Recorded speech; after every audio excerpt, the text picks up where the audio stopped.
Joshua Six Up Tabletop. For the first episode of Painting Board Games to Life, we will be looking at the models from the game Blood Rage, game designed by Eric Lang, and the art by Adrian Smith. Let's jump in. This is an all-time board game cover. I'll say it again. This is an all-time cover. Can't imagine what people think when they see this type of board game in a store. I think some of the thoughts in my head would be, is this a bad board game based off of a bad video game? I guess I could see for some that this theme, Blood Rage, could be a little aggressive, or maybe for some people, Vikings are a non-starter. Personally for me, I've always been a fan of Vikings, and grew up playing a ton of Age of Mythology on PC, so it's something that I've always been interested as a theme. The art in the game is a bit dark, and the color palette is muted, but the Vikings are made to look sober, aggressive, and ready to die for their little slice of Valhalla.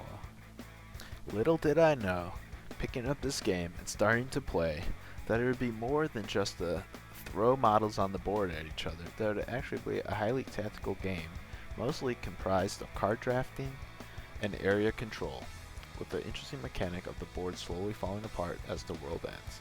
For me personally, this is an awesome game, and will be a game that always stays in my collection, even though I don't get this game to the table as much as I would love.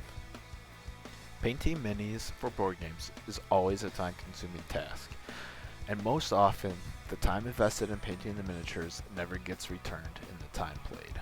And this video is not necessarily a pat on my back or to show off how cool, or if you don't like them, how uncool my minis are.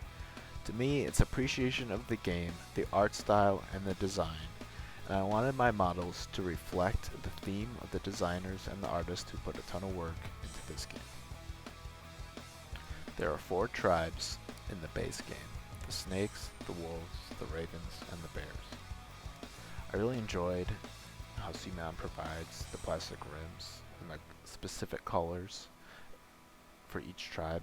I feel like each player really feels like their models stand out on the table.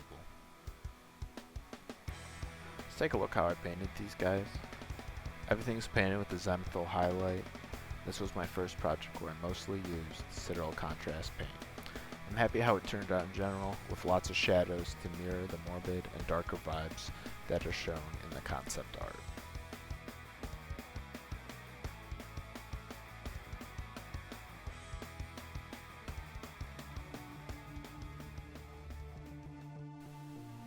The monsters. The monsters and creatures here, in my opinion, are the best part of the game. I think the team that worked on the casting and sculpting of these models really match the design and the dream behind the concept art. And they're fun in game too. Recruiting these creatures gives you the game-changing abilities.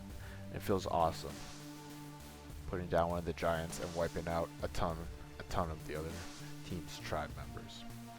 I took inspiration from these concepts arts and really tried to focus on the colors being aligned to the elements, such as for the fire giant, the reds and orange, and for the ice giant, the blues and whites.